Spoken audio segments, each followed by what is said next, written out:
Clear prop. Star 73, Cherokee number 2, following twin traffic, 3 mile final, clear subject, 1 Charlie Bravo, exit in runway 25, going 4 mile final. This is Behind the Prop with United Flight Systems owner and licensed pilot Bobby Doss and his co-host, Major Airline Captain and designated pilot examiner Wally Mulhern. Now let's go Behind the Prop. What's up, Wally? Hey, Bobby. How are you? I'm doing fantastic. This week is actually our first show where we're not going to talk about a prop. Well, we might talk about a prop. But this week we have the local guys from Houston, Texas that are responsible in some way for the soaring clubs. Welcome to the show, Adam Harris and Michael Hunter. Thanks for joining us, guys. Hey, thanks for having us. Thanks for coming. I think Adam reached out originally some months ago as we asked for show ideas, and I've always wanted to take a ride. I have my own fears about gliding and stuff, but we'll one day get there. We've done a little prep for the show. I'm super excited about the conversation. There's a lot to learn. Wally, as we've talked about in previous shows, his father was a glider pilot in World War II and has some very interesting logbook entries from the days when his father was a glider pilot, and I have just been in a quick lesson about how much gliders have changed in those 80 years, and I'm excited to share some of this stuff with you guys. First, Adam Harris is a tow pilot at the Waller location. Adam, tell us a little bit about yourself and how you got into the glider world and what you like about doing in the glider world. Absolutely, yeah. So I got my private certificate in Florida after I graduated from college. I went to A&M. Sorry about that, Bobby. And was moved back to Texas after a few years and was looking for opportunities to fly. And I fly out of LaPorte on the east side of Houston. And there was a sign there for the Greater Houston Soaring Association looking for tow pilots. So I contacted the email address that was on that flyer and began the training and got signed off as a tow pilot at the club. We're an all-volunteer organization, so I put my name on the roster and have been towing at the Greater Houston Soaring Association in Wallace for almost 3 years now. Oh, wow. Okay. I'm a private single-engine land pilot. I've got just over 500 hours, and quite a bit of that time has been towing gliders. Very interesting. Michael, how about you? Tell us a little bit about yourself. Yeah, my name is Michael Hunter. I was raised around aviation. My father was a helicopter pilot at first in the Army and then later for a company called Air America. I always wanted to become a pilot, but as life gets going and you have a family and trying to put kids through school and college and stuff. And when I finally got to the point where I didn't have much to do anymore, I looking around for something to do. And as fate would have it, a friend asked me to come out and take a glider ride at the Greater Houston Soaring Association, which happened to be just down the road from me. And I went out, took a ride, and I was about 300 feet off the ground. And I looked back at him and I said, "Sign me up." That was about 11 years ago, and I've got my private pilot's license about 8 months later. My commercial rating about a year and a half after that, and then just about 3 years ago, I got my instructor rating. So I also have a light sport rating. So I do fly some power, not a power pilot per se, private pilot, power pilot, but do have a light sport rating. And how much of your, I guess, when you're working or at the club, you're an instructor, how much of that time are you giving dual instruction? Most of my flying is instruction these days. I kind of been consumed by it. I'm also the current president of the Greater Houston Soaring Association. But so between the two, I don't get to do a lot of cross country and flying my own plane as much as I'd like, and that will change shortly. But yeah, so most of my flying is instruction. Awesome. I've got about 1,200 flights, instruction flights, and I've got about a little over 500 hours of flying, mostly gliders. And so I guess let's start the conversation with misconceptions, because I know I started with a bunch of misconceptions right off the bat. What do us prop pilots and power pilots misconceive about the glider industry, the glider community, glider clubs, all that stuff? What do we mistake or have wrong? Well, the first thing is that we are the best pilots. I've heard that. Just teasing. No, main misconception is that we just go up and we come straight down. And that's just not the case. We stay up for hours and hours and travel hundreds of miles.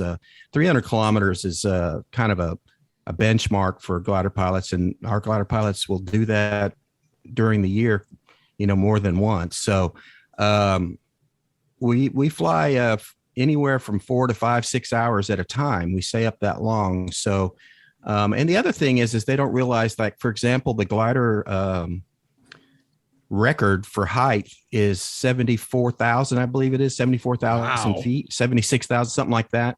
The Perlin project did that just recently in the last few years. So, I mean, gliders can go real high. I mean, my personal height is almost 18,000 because you can't go into 18,000 without permission. So we went to 17,900. Could have easily gone up higher than that. So, we people don't understand that gliders can fly long distances and stay up for a long time. Wow, that is a number I was not expecting for sure. That's a you would have seen a lot of the Earth from up there. Yep. So you say you don't just go right up and come right back down. I mean, obviously that's a skill you have to learn to find the thermals and those sorts of things. Obviously, there's some skill to that. How does a glider just not come down? I know they've got to be sophisticated, but you're doing some piloting to make sure you're staying in that. I call it warm air, but maybe not all thermals are warm. Tell us a little bit about how you do stay up. So in this area, we use thermals to stay up, which is rising air. If you on a normal hot summer day and you look out and you see a cumulus cloud, that was formed by rising hot air. And so we will get in that air, and just like the birds, when you see the birds circling, we do the same thing. We'll just get in that thermal circle, and it'll take us up basically to cloud base. So that's how we stay up. So depending on the day, I mean, when we have monster days that are very powerful, it's easy to stay up. It's, you can thermal a picnic table. I mean, it's that easy. But the struggle is like this time of year when the thermals aren't as strong, but we still have them. That's when it becomes a little more difficult to stay up, and it takes some more skill to stay in the thermal and work the thermal and get to the altitudes and to be able to move on to the next thermal. Very interesting. Adam, so we talked a little bit about you being a tow pilot, and we're a power pilot first. What maybe misconceptions do power pilots have about tow pilots? I know some people that have used that as a time builder to build time to go to the airlines. What else don't we know about tow pilots at soaring clubs? I think one of the big misconceptions may be that you have to have a commercial rating to do it. And at least both the clubs in the Houston area are volunteer organizations. And with that, as a private pilot, I can tow gliders. So when I go out to the club, I'm volunteering my time. I'm not getting compensated for it, and I'm flying all day. During the summer, like Michael mentioned, when things are popping with the heat, with the summer heat, I routinely put 10 or 12 hours in the logbook. It is a lot of up and down. I never travel more than 2 miles or so away from the field, but it's time. And if anyone wants to look up the requirements, 6169 are the requirements to become a tow pilot. And the first two parts of that say that you have to have 100 hours total time in class and category and be signed off. So that I believe that's the biggest misconception, is that you've got to have your commercial rating to perform the tasks of a tow pilot. And I guess it's common knowledge for me, but maybe not everyone knows it. Are every tow planes tailwheel draggers, or what? Are there other tricycle type planes that pull, or do you have to have a tailwheel endorsement? For both the clubs in the Houston area, our club, the Greater Houston Soaring Association, we have two ag wagons that were made in the late 60s. And the Soaring Club of Houston has Pawnees. So in the Houston area, we've got all tail dragger fleet. I know that Bird Dogs L19s have been used for tow planes. I think Super Cubs have been used for tow planes in other parts of the country as well. But having that big engine that are in the Pawnees and the ag wagons make it a whole lot easier to get up to altitude and get back down. Gotcha. And they do use Cessna's regular tricycle gear, Cessna's at some clubs. Okay. It's not as common, but most of the time it's tailwheel. All right. And so, Adam, you said altitude. I've obviously flown out by the Waller Soaring Club and been at the VOR Alpha approach many times, and we're flying at 2,000 feet, and I see gliders flying around me. What is the normal altitude that you would tow someone up and, I guess, cut the rope? All right. Well, there's two types of tows that I'll perform. One of them is a pattern tow, obviously for pattern work. So we've got certain patterns that we will, or certain routes that we'll take depending on the conditions and the direction that we're landing. And if I'm taking a member up to altitude, it's usually 3,000 feet. Of course, during the summertime in the Houston area, when things are booming, they might get off earlier, and we'll communicate that on the ground what their intentions are before we get in the plane, or on the radio if it's a continuous operation. If I'm dropping somebody off and picking them up next, they'll let me know what altitude they want to get off at, and if they do get off early, then they'll just say thanks for the tow and off they go. And I keep thinking of new questions, so forgive me, but who's making, I mean, you just said the pilot's making the decision. I'm assuming they're pulling a lever to let go of the cable or rope that they're tied to you on. Is that thing dangle behind your plane until you land? Do you have a mechanism that winches that in? What does that releasing process look like? Just because I have to understand how stuff works. Right. So both aircraft have a release. The glider will have a release either on the nose or a hook beneath it on the undercarriage of the glider. And I have a hook on the back, just on top of and forward of the tail wheel. So that enables either party to release should there be an emergency, something not look right. If I have engine trouble, I can release them, they can release me, and we can go our separate ways. So, but under normal conditions, if it's a tow to altitude, then like I mentioned, we'll discuss ahead of time what altitude they'll be releasing at. Once we get to that altitude or whenever they feel comfortable, they'll pop it. I'll feel a little bump in my back. I know the glider's off. I verify that in the mirror, and I make my descending turn and separate. And so the cable kind of stays out, or do you have a way to winch that thing in? Oh yeah. So let's talk about the cable, or it's actually a rope. It's nylon. It's a synthetic material. There's the rope that gets used. The strength of it, the braking strength of it, is dependent upon the weight of the glider. So we've got two different tow ropes that we'll use depending on which glider I'm towing. So sometimes those have to get swapped out. It's 250 feet in length, and it remains behind me the entire time. The only time I would drop the tow rope would be if it was an emergency or if something was wrong on the tow plane and I needed to clear it out. Multi-Perfect. Well, I've learned a lot today. So now teach me, how do I get my glider rating? I mean, I'm actually a multi-engine commercial pilot. I'm that guy who wants to keep getting better. I have heard becoming a glider pilot would make me much better at my stick and rudder skills. Tell me a little bit, Michael, if I called you up and said, hey, Mr. CFI, I'd like to give my rating, what would that process look like for a normal scenario, not an accelerated course or not somebody who just dabbles in it? What would that process look like? Yeah. So if you come out to the club, we sign you up, and you're what we call a transfer pilot. And so the main thing about being a transfer pilot is you don't have to take the knowledge test. You just have to learn to fly the glider, learn all the emergency situations and how to react to them, and the basic cross-country skills, thermaling, and that sort of thing. And then you just take your test with a DPI, and you become a glider pilot. If you're a commercial rated pilot, you can come over and become a commercial rated glider pilot right off the bat. And we do have that. We just recently, back in, I think it was in September, we had a pilot that came over as a commercial pilot and went ahead and got his commercial rating and went straight to it. So it's a little bit easier when you're transferring over because you don't have to do the knowledge test part of it.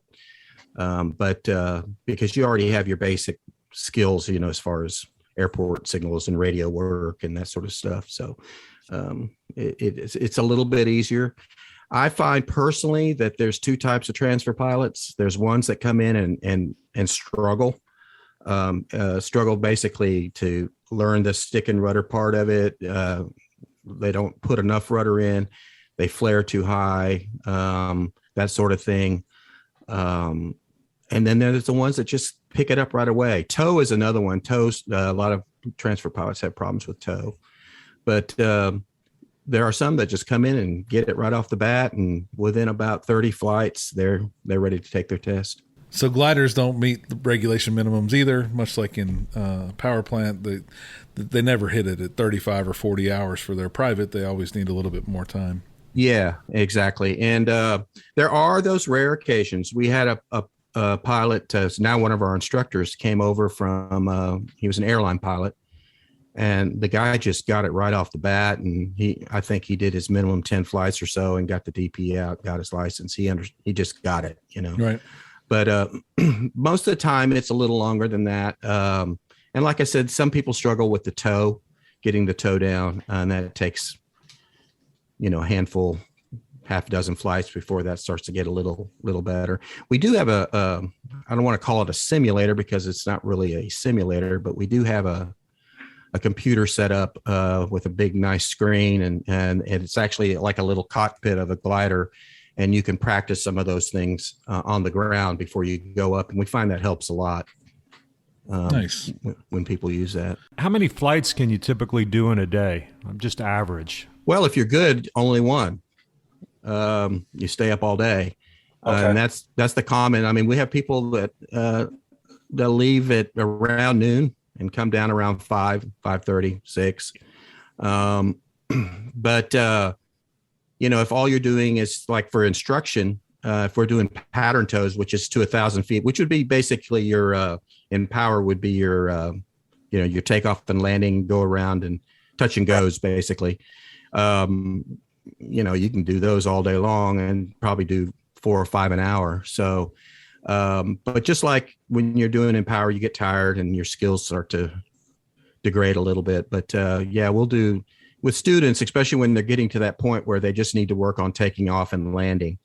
We'll do 4 or 5, 6 of those in a row. And that's where the tow pilots really hone their skills, because you're taking off and landing a lot. So ignorant question again, I apologize, but what would I use a commercial glider rating for other than instruction? Are there jobs in the glider world that I need a commercial rating for? Actually, so at our club, in order to give people rides, and this is not required by the FAA, but we won't let you have to be a commercial pilot to give people rides. So we give a lot of rides at our club. Before COVID, we were doing 5 or 6 a day on average, both weekend days. Sometimes as many as 11, 12 in a day. I believe I'm pretty safe in saying this. We give more rides to people than any other club in Texas. Wow. There are commercial organizations, commercial companies out there that they're just a business, glider business. There's one out in Arizona and there's one in Florida. There's some out in California. They're scattered around the country. And you can actually make some money. I don't know about a living, but you can make some money being a commercial pilot and or an instructor at these organizations. Gotcha. But we just add that one level of safety. We just want our pilots that give people rides to be commercial rated pilots. Makes sense. And then check ride, it's very similar. I go through a little bit of an oral exam. I got to do some skills in the glider with the designated pilot examiner, and then I get my certificate. That's right. Exactly. It's pretty much the same. The oral exam is going to be a little different because it talks about obviously thermaling and cross country and no go and go situations and that sort of thing. But a lot of it's very similar. And so Houston's a big city. I don't know what the rest of the country looks like, and it's hot here, and I guess we can glide year round for the most part. There's a club in Waller and Wallace. We keep talking about those cities. What does the national glider footprint look like? There's got to be hundreds of clubs and thousands of gliders. What would someone do if they wanted to get involved nationally in a glider world? Yeah, so the first thing I would do is go to the SSA Soaring Society of America site, ssa.org. And they're going to have a map on there, and that shows where all the glider clubs that are members are part of the SSA. And I would say 99% of all clubs are part of the SSA. And it's going to have a map showing you where the clubs are around the country, and you can pick out one closest to you. In the local area, depending on what part of town we find is where you live is where you end up going, because we're on the west side of Houston. We end up getting all the south end, Galveston, like LaPorte, where Adam was from, in that area. And we get a lot of that area in the west side of Houston, Katy, Sugar Land. A lot of our folks are from Sugar Land. That's where the majority of our people come from. And then the other club, which is up in Waller, they get the north side, Conroe, Woodlands, and all those little towns up in that way, Montgomery and stuff. So they end up getting a lot of that. Now there is some people that kind of cross over, but for the most part, that's where everybody, goes to, depending on where they live. So let's hopscotch back to kind of the towing part a little bit. And obviously you use Adam in a tailwheel aircraft. He pulls you up to altitude and then you release and you go. There's got to be other ways for launching a glider. Talk about a few things that you shared with me before we started recording that I doubt the listeners really understand or know about. Yeah, so there's what we call a winch launch. It's basically they used to use a cable, but I think they've gone to a rope system, a nylon rope system that breaks a little easier. It's basically a big drum that rolls up this rope really fast. And it's, the rope is 1,500 feet or at least 1,000 feet long. And you basically rocket ship up. You're going up nearly straight up. And when you get to the apex where the rope is now starting to pull in and going to start pulling you down, you release. And that's generally over 1,000 feet, somewhere between 1,000 and 1,500 feet. And I have actually not done a winch launch. I'm not certified to do winch launches. I'd have to get endorsement for that. But a lot of places over in Europe use winch launching. Here in the United States, we tend to do more because we have so much space. We do more aero tows, but yeah, and it takes you up, and then you got to catch the thermal to get away. But it's a cheaper way to get up in the air, and it's a fast way to get up in the air. There's also, believe it or not, car launches, auto launches. We've done some of those out at our field. We don't do them any longer, but it's the same concept. It's an auto with a automobile with 1,000, 1,500 foot rope on it, and just goes down the road and down the runway and pulls you up into the air. The other way that people get into the air is they have self-launchers, and these are gliders that have engines on them. A lot of them, the engines come out of the fuselage right behind the pilot, will pop out, and will actually launch the plane, get it up to altitude. Then they'll turn the engine off, and the engine will stow away back into the fuselage. And the new systems are these systems called FES, which are electric work-off batteries. And they have a little prop right on the nose of the glider. Once you shut that off, the prop actually folds back to the side of the glider. It becomes part of the fuselage. Wow, sounds like the future is here as it relates to some of those things. I think everyone's interested in where aviation takes on electric. Sounds like this would be a good first step for aviation and electric. But that also sounds very Tesla and expensive. Like, what are we talking about as it relates to gliders, and what would it take for Bobby to add one to United Flight Systems? Is it cheap? Is it comparable? It's just like saying how much is a car, I guess. You can buy a glider for as cheap as $10,000. If that's where you want to go with it. If you want a decent glider, you're going to have to spend anywhere from $50,000 to and up. new gliders these days are $200,000 to $300,000. The high performance gliders that are coming out these days, these racing gliders and stuff, they're $200,000 to $250,000. And then there's some of the duo ships that are bigger gliders with big wings and stuff, and they're $300,000 to $400,000. And they can be expensive. In a lot of ways, it's more expensive than power flight, because you look online and you can get a decent little power plane, Cessna 170 or something, or 172 for $50,000, $60,000, $70,000, and gliders are much more expensive than that. If you get generally around $100,000, you're going to get yourself a pretty decent glider.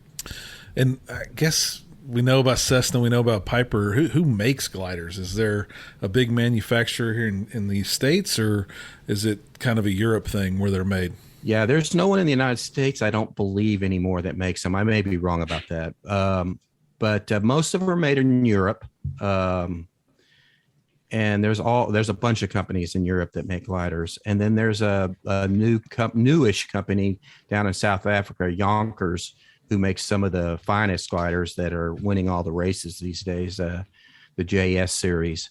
And they're the ones that have the little jet engines that pop out of the back of the fuselage. And when you get low, you can pop that jet engine out and keep you up in the air. It's pretty cool. We have one of those at our field. Yeah, there's a number of companies out of Europe that make gliders. What about avionics? Do these airplanes have navigation, or the gliders, do they have navigation systems, or is it just all pilotage? Yeah, so most of us use these computers, glass, as you would call them in power planes. I use a navigation system called ClearNav, but the most popular one is called LX. It's an LX series, and it's basically the same. You put in where you want to go, and it tells you how high you have to be to get there. It gives you a lot of the gliding information. So at any time, I can look at the computer, and it'll tell me how far I can get to, what airports I have within gliding range.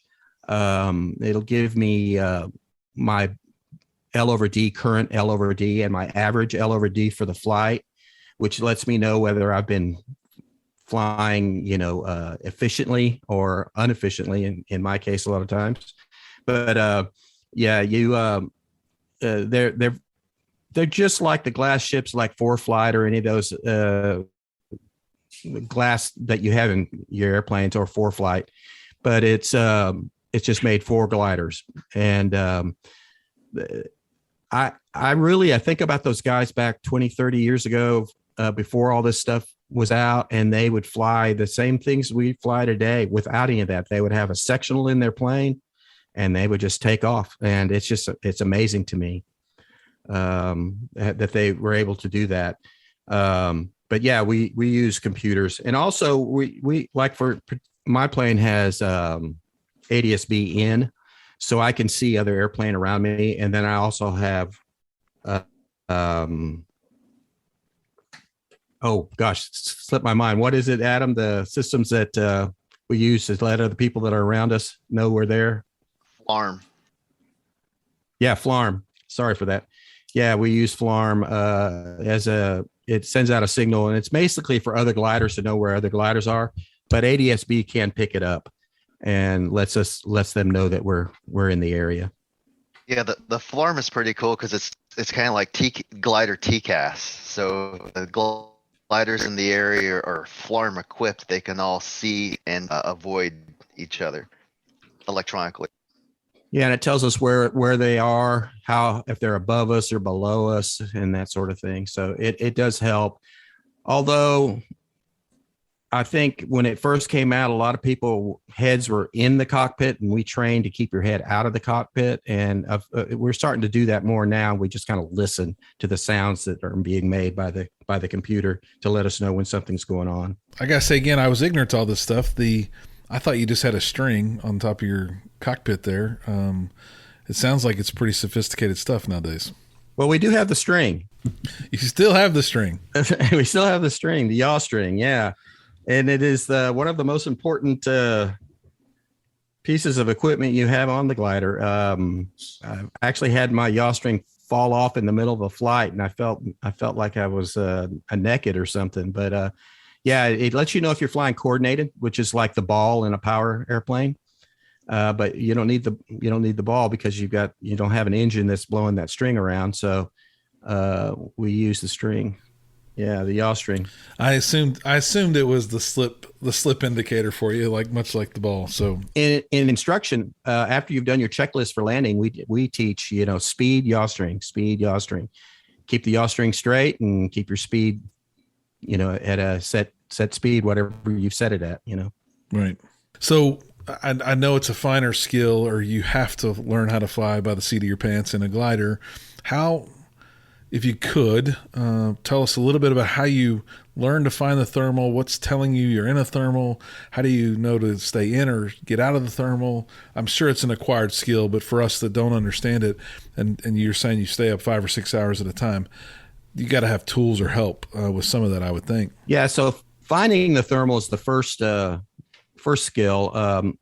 Like I was saying earlier, the cumulus clouds are made by thermals. It's rising air from the ground, and it hits the dew point and turns into a cloud. So we look for, if it's a cloudy day like that, a cumulus cloud day, we look for those clouds. Not all clouds have thermals under them though. And it's a skill of finding the thermal. But once you find the thermal, then it's another skill of staying in the thermal and circling in the thermal. We call it thermaling. And that is another skill that just takes time. And I don't think you ever get perfect at it. I think it's something you're always striving to get better at. Coring the thermal so that it's working the best you possibly can. It can work for you, getting up as high as you can with it as quickly as possible. So we'll look for that. One of the big indicators for us is other gliders, of course. If you see them circling, you know that there's one there. But birds. If you see I've been saved so many times by birds. I've been getting low and look out, and there'll be a bunch of birds circling, and I know there's a good thermal there. They always can pick out the best thermals. Smoke too. I look for smoke when I'm towing because my members paying for a flight. I don't want to dump them off in a bunch of sink. They want to be in lift. So I'll look for smoke.